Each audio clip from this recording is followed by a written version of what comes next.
तो आप जिस चीज़ पर ये नक्काशी कर रहे हैं इसको देखकर शायद दर्शक के तौर पर आप समझ ना पा रहे हो कि क्या है। देखने में बड़ा जंग लगा लोहा सा दिख रहा है, लेकिन दरअसल ये पीतल है। और मैं आ गया हूँ अभी मुरादाबाद के दिलशाद हुसैन साहब के पास। दिलशाद हुसैन साहब को शिल्प गुरु कहा जाता है। कई तरह के इन्हें अवार्ड मिले और शानदार नक्काशी करते हैं, पीतल पर भी, पत्थर पर भी, अल्मुनियम पर भी, अल्मुनियम पर भी और लोहे पर भी, और कॉपर पे भी, कॉपर पे भी, तांबे पर भी, लोहे पर भी, हर तरह के इस पर नक्काशी करते हैं। जी। और अभी ये क्या बना रहे हो? ये पीतल है जिसको हम जार भी बोलते हैं, इसके उसी पे हम नक्काशी कर रहे हैं। नक्काशी कर रहे हैं और इनके बारे में जरा समझना जरूरी है, जानना जरूरी है, क्योंकि मुझे भी यहाँ किसी ने बताया कि कई पीढ़ियों से दिलशाद साहब यही काम कर रहे हैं। पहले ये बताइए दिलशाद साहब, दिलशाद हुसैन, आपके पिता दादा सब यही काम कर रहे थे, पुश्तैनी है? हाँ, ऐसा था। जब हमने होश संभाला, देखा तो अपने दादा को काम करते हुए देखा। उसके बाद जब हमारे दादा गुजर गए, हमने थोड़ा उनसे काम सीखा। फिर हमारे चाचा करते थे। हमारे वालिद साहब को दिलचस्पी नहीं थी, लेकिन हमारे चाचाओं को थी, तो हमने उनसे कुछ और उनसे सीखा। तो सीखने के बाद जब हमारे दादा चाचा करते रहे, तो फिर हमने जो लोग सीनियर थे मोहल्ले के, जो हमसे अच्छे लोग थे, हमने उनसे जानकारी करते रह कर थे। हम कर रहे हैं किसी खुली जगह में, तो गुजर गया कोई उस्ताद, तो रोक लिया कि साहब ज़रा इसमें बताना, ज़रा हमें ऐसा लग रहा है कि हम सही नहीं बना पा रहे हैं, तो हमें बताते कर रहे थे। तो उसी से हम आगे बढ़ते रहे और बढ़ते बढ़ते यहाँ तक बढ़ गए। आपके कितने साल हुए ये नक्काशी करते हुए या ये कलाकारी करते हुए? तो उम्र जो है लगभग 60 से ऊपर है, लेकिन मैंने जो ये होश संभाला जब से कर रहा हूँ। तभी से कर रहे हैं। और ये पतली पतली गलियां हैं जहाँ से मैं आया हूँ, इस मोहल्ले का क्या नाम है? इसका मोहल्ले का नाम है कटघर भी कहते हैं, पीर ज्यादा भी, पीर ज्यादा नहीं कटघर कहते हैं। कटघर वाली मस्जिद, कैत वाली मस्जिद। तो सेकंड। और ये ऐसी ऐसी गलियां मुरादाबाद में बहुत हैं, संकड़ी गलियां, कई बार 2 फीट 2.5 फीट का भी रास्ता नहीं है। और मैं भी अपनी गाड़ी छोड़कर स्कूटर से आया हूँ। यहाँ के 3-4 जो साथी थे जिन्होंने सहयोग किया, वो अलग अलग स्कूटर पर मुझे, हमारे कैमरा पर्सन को, हमारे रिसर्च सहयोगी उपेंद्र को, हमारे कैमरा पर्सन गौरव को, 4 लोग 4 स्कूटर से गलियों से होकर यहाँ तक पहुँचे, क्योंकि सबने कहा कि आप मुरादाबाद में पीतल के काम को समझना चाहें, नक्काशी को समझना चाहते हैं, तो दिलशाद हुसैन साहब के पास जरूर जाएं। ये भी आपने बनाया है? जी हाँ, इसको टैनी की वर्क बोलते हैं। क्या बोलते हैं? टैनी का वर्क, यानी कि इसका नाम जो वर्क है नक्काशी के भी, लेकिन इसका नाम है टैनी वाला। टैनी का जो वर्क होता ये है सवारी का, इसे सवारी का बोलते हैं। ऐसा क्यों बोलते हैं? इसलिए कि राजस्थान की सवारी इसमें बनी हुई है। अच्छा, ओके। इसमें चूंकि घुड़सवार हैं और सिपाही हैं, जंग जैसी सिचुएशन है, और ये जैसे हाथी पर जो भी राजा है या महावत है साथ में आगे, और ये पूरी सेना है, इसलिए इसको, और नीचे हाथी हैं दिख रहे हैं, यहाँ भी सेना है, इसको क्या इसलिए बोलते हैं? इसलिए इसको सवारी का बोलते हैं। सवारी? हाँ, यानी कि इसलिए इसमें सवारी बनाई गई ना, तो इस नक्काशी से इसको बोलते हैं सवारी की बना दो भाई, सवारी की बना दो। और ये है क्या चीज का? ये है जो कि फुलदान भी कहते हैं इसे हम। नहीं, मेटल क्या है ये? मेटल पीतल है। पीतल का है। वैसे देखने में ये सामने निकिल किया है। अच्छा। इसको ये रखे हुए 5 साल हो गए, सिर्फ निकिल की वजह से इसकी फिनिशिंग है। अगर ये निकिल नहीं कराते हम तो फिनिशिंग इसकी खराब होती और हमें फिर बिरासु ला के साफ करना पड़ता। तो ये जो आप बनाते हैं, जैसे अब ये बना रहे हैं ये काला सा दिख रहा है, तो ये ढलाई कहाँ हुई इसकी? ये ढलाई तो और लोग करने वाले हैं इसके, तो हमें ढलने के बाद, बंधने के बाद, तब हम उनसे लेते हैं। तो ये बंद है पूरा? हाँ बंद है ये, इसमें ढक्कन भी लग रहा है, ये ढक्कन भी लग रहा है इसमें। अच्छा, ओके। और उसके बाद इसको चिकना करके फिर वो ब्रास के कलर, तो कलर फिर कैसा आएगा? ये कलर आ जाएगा जब हम इसको बना लेंगे, तो इसको एक तेजाब होता है सोडा जैसा, उसमें डालेंगे, बिल्कुल साफ हो जाएगा। समझने के लिए ये कहाँ बिकता है, मतलब एक्सपोर्ट होता है या दिल्ली मुंबई जाता, कहाँ जाता है? हमारा जो आइटम है जो कि अच्छी नक्काशी का है, वो एक्सपोर्ट नहीं होता। वो इस वजह से नहीं होता, अगर उनको एक्सपोर्टर को ऑर्डर मिल जाएगा तो वो हम बना के उनको नहीं दे पाएंगे, क्योंकि इसके बनाने वाले जो हैं चंद लोग हैं, और जो हैं बस वही है। जो ख़त्म हो गया तो समझ लो ख़त्म हो गया। तो ये जैसे एक ये फ्लास्क है या क्या कहेंगे इसको, ये सुराही बोलते हैं, सुराही है, इसको क्या बोलेंगे? इसको फ्लावर बोलते हैं, फुलदान। फूलदान है। तो इसकी क्या कीमत है? इसकी कीमत जो है 15,000 रुपये है इस वाली की। 15,000 है और इसकी जो है 7,000 है। ये 7,000 की है। और ये बनाने में जैसे, वाले लाना। हाँ जी। अच्छा हमें देख कर करे सस्ते वाला लाना है, समझ रहे हैं, महंगे वाला हमारी समझ में नहीं आ रहा। ना ना, इस वजह से नहीं, मतलब इसकी नक्काशी महंगी है। इतना ही बड़ा फूलदान अगर होगा तो हम 3,000 का भी दे देंगे। तो आप समझना चाहता हूँ, जैसे ये जो फूलदान है ये बनाने में कुल कितना टाइम लगा? एक कारीगर अगर बनाता है तो ये कितने दिन में बनाएगा? ये तो हम 1 महीने में बनाएंगे, इससे कम में नहीं बनेगा। तो 1 महीने में ये एक फूलदान पर कारीगरी होती है, तो समझ सकते हैं। फिर उस हिसाब से अगर 15,000 कीमत है तो 1 महीने तो उसकी मजदूरी हो गई अगर एक कारीगर काम कर रहा है। और उसके बाद मेटल और बाकी चीज़ें, ये क्या है? ये भी घड़ा बोलते हैं इसे। इसको जो है ये जाल का काम कहलाता है, यानी कि इसे बदरुम बोलते हैं हम। इसे बदरुम का वर्क बोलते हैं, ये बदरुम का है। बताइए जैसे ये बिक्री कहाँ होती है? इसकी बिक्री जो है एकदम कोटेस में देते हैं अपना माल, दिल्ली में जनपद पे वहाँ भी देते हैं, लेकिन वो हमसे इतना माल नहीं ले पाते। वह महीने में, वो साल में 2 दफ़ा ले पाते हैं। बाकी ऐसा होता है कि हम प्रदर्शनी में जाते हैं तो वहाँ अपने आइटम रखते हैं। कभी कोई अच्छे ग्राहक आ जाते हैं और अच्छे रेट मिल जाते हैं, उनको भी दे देते हैं मास्टर पीस। और बाकी जो छोटे मोटे आइटम है वो तो हम बेचते रहते हैं। राम दिखाओ ना। दिलशाद हुसैन साहब, अब ये क्या कर रहे हैं? ये क्या बन रहा है? ये लोहे का है, मैं इसको दिखाऊँ आपको। ये है लोहे का। ये देखिए, पहले तो हमने ये डिज़ाइन बनाया और डिज़ाइन बनाने के बाद हमने इसके नीचे कार्बन रखा। कार्बन रख के हमने इसको लोहे का, ये वो है टुकड़ा, यानी कि लोहे का बना हुआ है। ये जैसे ऐसा है लोहे का, जैसे कि ये है ना आपका, ये लोहे का ऐसा है। हमने इस पर कलर किया, कलर करने के बाद इस पे फिर हमने कार्बन ला के इस पे लिखा। अब हम इसे बनाएंगे। ये क्या बनाएंगे इसका आप? इसका ये वो है जो कि शासन होते हैं ना, मंदिरों में मूर्ति रखते हैं लोग, लकड़ी का शासन जैसे जैसे ये है। आसन, आसन दरअसल हुआ। ये चीज़ होती है। हमने ये डिजाइन पार्टी को दिखाया बना के कि हमें दिखाइए पहले। हमने, उन्होंने कहा ये बनाइए आप। अच्छा, तो आसन में इस्तेमाल हुआ। अरे बहुत भारी है तो। ये लोहा है और काफी भारी। कितना वजन होगा इसका? 4 किलो वजन है। लोहे पर भी ये नक्काशी कर रहे हैं, पीतल और ब्रास और तांबा और लोहे पर भी, सब चीज पर होता है, एल्युमिनियम पर भी है। ये सब क्या दिख रहा है? ये वो है जो हम ये बनाएंगे, जो हम ये बनाएंगे ना।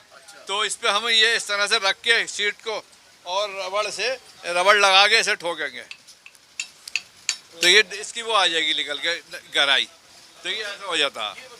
ये बताइए दिलशाद साहब, आप तो चूंकि 30-40 साल से आप ये कर रहे होंगे। कम से कम 50 साल से है। 50 साल से आप ये कर रहे हैं। अब मैं मुरादाबाद की गलियों में जब मैं घूम रहा था पता करने, हम लोगों के दिमाग में मुरादाबाद का नाम सुनते ही मुरादाबाद का पीतल उद्योग एक दिमाग में आता है। मैं निकला तो चुनाव के लिए हूँ, लेकिन लगा कि नहीं, जिस शहर की जो पहचान है वो पहचान देखी भी जाए, दिखाई भी जाए। तो यहाँ बहुत खोजने पे पता चला कि पीतल का काम जैसे 30-40 साल पहले होता था, वो अब बहुत कम होकर सब एल्युमिनियम में कन्वर्ट हो गया ज़्यादातर। और छोटे मोटे काम है या बड़े एक्सपोर्टर हैं जो शहर से बाहर हैं। ये क्यों हो गया? ये इसलिए हो गया कि पीतल महंगा हुआ, लोगों ने एल्युमिनियम को चालू करा। जब चालू करा तो उस पर वो सस्ता पड़ा। यही अगर फुलदान लेंगे हम तो ये 3 किलो का इस वक्त, तो अगर हमने 600 रुपये किलो लिया तो 18,000-1800 का हो गया। और वो जो है वो बहुत से बहुत तुम्हारे 1500-1600 का बैठ जाएगा, अगर बैठा तो। वो बहुत से बहुत होगा 1.5 किलो का, इतना बड़ा आदत। तो इसलिए उस पर नक्काशी भी हो रही है तो वो सस्ता बैठ रहा है। दरअसल मुरादाबाद फिर पीतल से ज़्यादा एल्युमिनियम का काम होने लगा इस वक्त। हाँ, ऐसे ही है।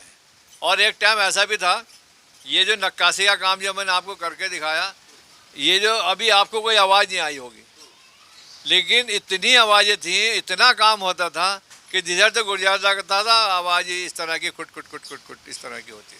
तो ये जो गलियां मुरादाबाद की, जिन गलियों से पीतल पर नक्काशी की आवाज़ें आया करती थी, बहुत अहम बात इन्होंने कही, वो गलियां बेआवाज़ हैं। बिल्कुल बिल्कुल बेआवाज़ हैं। और एक वजह तो पीतल महंगा होना, दूसरी बात क्या, बहुत सारे लोग एल्युमिनियम पर शिफ्ट किए, लेकिन बहुत सारे ऐसे लोग होंगे जिन्होंने इस पुश्तैनी काम को छोड़ भी दिया, कुछ और बहुत कर रहे हैं। बहुतों ने छोड़ दिया क्योंकि इसमें आमदनी इतनी नहीं थी, तो लोगों ने कोई रिक्शा चला रहा, कोई फल बेच रहा है, कोई बाहर नेपाल चला गया, ऐसी भी कंडीशन है। मतलब जो नक्काशी करते थे या पीतल का सामान बनाते थे वो रिक्शा ठेला और फल बेच, ऐसा भी कर रहा है, ऐसा भी कर रहा है। ये भी एक दुर्भाग्यपूर्ण स्थिति है कि जो नेपाल भी गए हैं बहुत लोग, नेपाल भी गए हैं। नेपाल क्यों, वो इसी वजह से कि वहाँ मजदूरी अच्छी है। किस चीज़ की मजदूरी? मतलब पीतल जो का काम है वहाँ, तो ढलाई है, छिलाई है और है, तो यहाँ से दुगनी मजदूरी है। तो ये जो पीतल वाला भी जो लोग काम करते हैं, आप लोग तो आप मुझे लगता है आप ज़्यादातर वो काम करते हैं जो प्रदर्शनी में या इस तरह के बड़े होटल में या ऐसी जगह जो जाते अच्छे अच्छे अच्छे क्वालिटी का। हैं, अच्छी क्वालिटी का। और ये दिलशाद हुसैन साहब के सामने वहाँ देख रहा हूँ, जरा कैमरामैन से कहूँगा वो तस्वीरें दिखाएं, उसमें राष्ट्रपति से कुछ सम्मान लेते हुए, योगी आदित्यनाथ से और कुछ लोगों से, स्मृति ईरानी से, जो इन्हें सम्मानित किया गया है इनकी कलाकृतियों के लिए, वो तस्वीरें सामने लगी है। और मुलायम सिंह के साथ भी आप दिख रहे हैं इधर। चलिए, मुलायम सिंह के साथ भी वो जब मुख्यमंत्री रहे होंगे शायद मुलायम सिंह, तो 2004 में मिला था मुझे साड़ी में। 2004 में मिले थे। अब जरा कैमरा इन पर फिर लाया जाए यहाँ, जो कुछ ये बना रहे हैं। तो अब तो उम्र आपकी 60 साल हो गई, अब कितना वक्त ये देते हैं इसमें बनाने में? मैं असल में क्या है, पहले तो शागिर्द मेरे पास बहुत रहते थे, मैं उनको सिखाता था। अब थोड़े से मेरे पास कम आ रहा है, लेकिन फिर भी अगर कोई आ जाता है तो मैं अपनी उसको जानकारी जो है वो दे देता हूँ। तो आप ये बताइए कि चुनाव की भी थोड़ी बात, सरकार से आप लोग क्या अपेक्षा रखते हैं? एक मैं यहाँ गया तो बहुत पीतल के एल्युमिनियम का काम करने वाले छोटे छोटे जो कारखाना, क्या कहें, कुटीर उद्योग है दरअसल, 3-4 लोग मिलकर 10 बाई 10, कई बार 8 बाई 8 की जगह में वो कुछ कुछ बना रहे हैं, नक्काशी कर रहे हैं या पूजा का सामान बना रहे हैं, जो आसन आपने कहा वो बना रहे हैं, कुछ दीप दिए बना रहे हैं।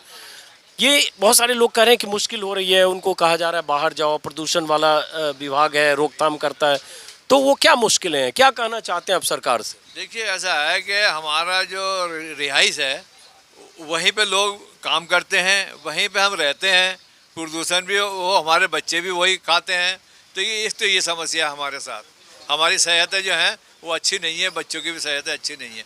अगर हमें कहीं जगह मिल जाए अलग एक काम करने की, तो हमें लिए अच्छा होगा। आप लोग, आपकी भी राय वही है कि लोगों को अगर कहीं बाहर शहर से बाहरी इलाके में उनको रहने की रिहाइश और बनाने की जगह मिले, ये कह रहे हैं आप? बेहतर है, उससे ये है कि घर में जो बच्चे हैं वो सुख से रहेंगे। तो ये कोई बताने वाला है कि इस पर कोई ऐसी सरकार की तरफ से ऐसी कोशिश हो रही है? क्योंकि जब अगर आप किसी को यहाँ से विस्थापित करना चाहते हैं इस आधार पर, या उनकी जो फैक्ट्री, कारखाना, कुटीर उद्योग वो बंद हो जाए क्योंकि उसकी वजह से उनकी प्रदूषण हो रहा है या गलियों में जो स्थिति पैदा हो रही है, तो सिर्फ बंद होना तो सोल्यूशन नहीं है। फिर है उनके लिए जगह मिले जहाँ वो अपना जो ये हुनर है, अपनी हुनर के साथ, चाहे पीतल पे काम कर रहे हैं, चाहे एल्युमिनियम का काम कर रहे हैं, वो करें। तो ये मुश्किल आती है सब जगह। बहुत सारे लोग कह रहे हैं कि प्रदूषण वाले जो बंद करा जाते हैं, तो क्या चाहते हैं लोग? कि हमने समय समय पर ये मांग करी है, सरकारों से भी मांग की है, लोकल एडमिनिस्ट्रेशन से भी कहा है कि कहीं ना कहीं कोई इंडस्ट्रियल एरिया चाहिए। आज़ादी के 70 साल के बाद भी हमारे लिए कोई इंडस्ट्रियल एरिया सरकार ने नहीं बनाया है। 2021 का प्लान खाली चला गया, 2031 के प्लान पे हम लोग बात कर रहे हैं, लेकिन मौजूदा 2031 के प्लान में भी सरकार ने आर्टिजन के लिए कोई बस्ती का इंतजाम नहीं किया है। आप गुजरात की तरफ आर्टिजन पार्क बनाइए ना, जैसे और आपने टेक्सटाइल पार्क बनाए हैं। अगर मेरे कारीगर के पास भी 100 मीटर की जगह होगी तो खुलासा होकर अपनी ज़िंदगी अपनाएगा। वहाँ प्रदूषित रहित भट्टी भी होगी, वहाँ मानक भी होंगे, वहाँ काम करने का तौर तरीका भी होगा। लेकिन हम लोग घरों तक इसलिए सीमित हैं क्योंकि सरकार की उदासीनता हमारी सबसे बड़ी कमी है। आपका क्या शुभ नाम? मेरा नाम आजम अंसारी है, मैं पूर्व में ऑल इंडिया हैंडीक्राफ्ट बोर्ड का मेंबर रहा हूँ भारत सरकार। अच्छा, और ये दिलशाद साहब कौन हुए? दिलशाद भाई मेरे चाचा हैं और अच्छा। उनसे हमने बहुत कुछ सीखा है, नेशनल अवार्ड तक हम लोग गए हैं। लेकिन सरकार हमें दिखाती तो है, ट्रेनिंग का बात तो बताती है, लेकिन वो ट्रेनिंग्स हैं, वो प्रोग्राम्स हैं, वो सब कागजों में दफन हो जाता है। पिछली सरकारों में हमें कुछ हेल्थ कार्ड मिले, मैं किसी सरकार का नाम नहीं लेना चाहता, स्वास्थ्य की सेवा आज भी मिल रही हैं, लेकिन वो केवल कागजों में दफन है, हमारे दस्तकार के धरातल पर नहीं। तो ये 4.5 साल योगी सरकार के हो गए, 7 साल से ज़्यादा मोदी सरकार के हो गए। इस रिजीम में कलाकारों के लिए, ऐसे हुनरमंदों के लिए सरकार ने कुछ किया? देखिए, दुनिया में नेशनल अवार्डी कहीं होता है उसको सारी फैसिलिटीज़ होती हैं। मैं अवार्डी की खाली बात नहीं कर रहा हूँ, थोड़ा मुकम्मल बात करें। मेरा जो कारीगर है वो और पीछे चला गया है। बिजली के दाम इन्होंने बढ़ा दिए, डीजल के दाम इन्होंने बढ़ा दिए, और उसके अलावा जो उसके आने का कहीं किराया था वो उसमें बढ़ गया है। और उसके अलावा सबसे बड़ी उदासीनता यह है कि जो हम बेखौफ होकर काम करते थे, एग्जीबिशंस लगती थी, उसमें सब्सिडीज मिलती थी, वह कहीं कुछ नहीं है। ड्रॉबैक इन्होंने घटा दिया, इंटेंसिव इन्होंने घटा दिया, फोकस इन्होंने घटा दिया। जो दस्तकार को मिलने वाली जो सुविधाएं थी वो इन लोगों ने ख़त्म कर दी। और सबसे बड़ी उदासीनता इनकी यह है कि जो भारत सरकार की 100 कुछ योजनाएं थी कार्यालय डेवलपमेंट कमीशन हैंडीक्राफ्ट के अंतर्गत, वो बड़े लोगों तक सीमित होकर रह गई। तो सुन लिया आपने, बहुत सारे लोग कहते हैं डीजल की कीमत बढ़ने से क्या होगा, पेट्रोल की कीमत बढ़ने से क्या होगा, महंगाई से क्या होगा। यहाँ गलियों में बहुत जगह उस तरह बिजली की कीमत बढ़ने से भी फ़र्क पड़ता है, और इस तरह जिसका जिक्र इन्होंने किया महंगाई और बाकी चीज़ों का भी फ़र्क पड़ता है। कारीगर कहीं कहीं से आते हैं, काम करते हैं, तो ये इनकी मुश्किल है। अब यहाँ की सरकार से आपकी क्या अपेक्षा है? हम तो ये चाहते हैं सरकार ने एक जनपद एक उत्पाद जो बनाया है उसको केवल धरातल पर उतार दें, हमारे 70% मसाइल का हल हो जाएगा। अब ये भी एक दिलचस्प बात है और बहुत ज़रूरी है। अखबार में जब विज्ञापन देखेंगे योगी आदित्यनाथ की सरकार की उपलब्धियों का, तो 1 डिस्ट्रिक्ट 1 प्रोडक्ट, ODOP, एक जनपद एक उत्पाद, 75 जिलों के लिए ये सरकार की योजना है। और अखबार में विज्ञापन देखकर लगेगा कि हर जिले में यह लागू है, और इतना बेहतर काम हो रहा है कि जितने ऐसे हुनरमंद और कारीगर हैं किसी प्रोडक्ट के लिए, उनकी तो ज़िंदगी बहुत शानदार गुजर रही होगी, उन्हें किसी तरह की मुश्किल नहीं होगी। लेकिन उन्होंने क्या कहा कि ये जो योजना बहुत अच्छी है, बस उसे कागज़ पर उतार दें। कागज़ पे है, कागजों में है, धरातल पर नहीं है। तो मुरादाबाद के लिए एक उत्पाद एक जनपद में यहाँ का उत्पाद क्या है? देखिए, यहाँ का पीतल का उत्पाद है, और आज हम पीतल के साथ साथ लकड़ी के उत्पाद में भी बहुत आगे निकल चुके हैं। लेकिन एक जनपद एक उत्पाद का, जिससे हम लोगों का छोटा कारीगर है उसे कहीं ना कहीं लोन की सुविधा होनी चाहिए थी। लोन ऑफ इंटरेस्ट तो वही है, और बैंक जो है वो छोटे कारीगर को लोन देने को तैयार नहीं है। उसकी सबसे बड़ा मर्जिंग का मामला ये है। दूसरा, जो योजना है, जो मकसद है सरकार का, वो केवल कुछ चंद लोगों को ट्रेनिंग देते हैं, उसके बाद में एक किड लाते हैं, और वो 15-20 हज़ार रुपये किड उसे देकर चलाते हैं। और एक ही किड, बड़ी सोचने विषय ये है कि एक ही किड, एक ही दवाई से वो हर चीज़ का इलाज कर देते हैं। एक ही दवाई से सब चीज़ का इलाज करते हैं। चलिए, फिलहाल एक बार नाम फिर आखिर में। आज़म अंसारी है, मैं पूर्व में ऑल इंडिया हैंडीक्राफ्ट बोर्ड का मेंबर रहा हूँ। चलिए, बहुत बहुत शुक्रिया आपका। और ऐसे ही मैं अलग अलग शहरों में जाता हूँ, जो भी वहाँ की खासियत है वो आपको दिखाता हूँ। यहाँ भी मैं कुछ और गलियों में जाने की कोशिश करूँगा। पीतल के ऐसे कारीगर, हुनरमंद कारीगर, शिल्पी, छोटे मोटे जो सामान बना रहे हैं वो दिखाने की कोशिश करूँगा। इम्प्रेशन लेकर मैं दिल्ली से ही आया था कि यहाँ बहुत बड़े पैमाने पर उद्योग होगा पीतल का, लेकिन यहाँ आकर पता चला जो 30-40 साल पहले था वो दम तोड़ता हुआ, बहुत सिकुड़ कर, बहुत जो इंडस्ट्री 2008 और 2009 में 12 से 13 हज़ार करोड़ की थी, वो घट के 7-7.5 हज़ार करोड़ की रह गई है, और एल्युमिनियम में शिफ्ट हो गया। मेटल की महंगाई देखिए, आज हम जो समस्या हमारे साथ पीतल में थी, आज से 10 साल पहले हमारा पीतल का रेट 180 रुपये किलो था, वह 450 रुपये किलो है। जो आज से 2 महीने पहले एल्युमिनियम का रेट 100 रुपये किलो था, वो आज 180 रुपये किलो है। हमारे पास इसके बाद में कोई बड़ा विकल्प नहीं है। इंटरनेशनल लेबर ऑर्गेनाइजेशन ने हमसे 1998 में कहा कोई विकल्प लाइए, लेकिन हम पे कोई विकल्प नहीं है। इसके बाद हमारे पास कोई विकल्प नहीं है। अगर ये मेटल भी लुप्त हो गया और मेटल हमारे पास, मेटल की महंगाई यूँ ही बढ़ती रही, तो इंडस्ट्री 10 से 15 साल में ख़त्म हो जाएगी। ये बहुत अहम है। और वो इंडस्ट्री, वो पीतल उद्योग जो कहा जाता है 150 साल से ज़्यादा हुए मुरादाबाद में, और यही पहचान है पीतल नगरी, वहाँ की ये मुश्किल है। आपने इनसे सुना। कुछ और इलाकों में जाऊँगा, किसी और गली में, वो भी आपको दिखाऊँगा। फ़िलहाल इस वीडियो को यहीं ख़त्म करता हूँ, फिर मुलाकात होगी। नमस्कार।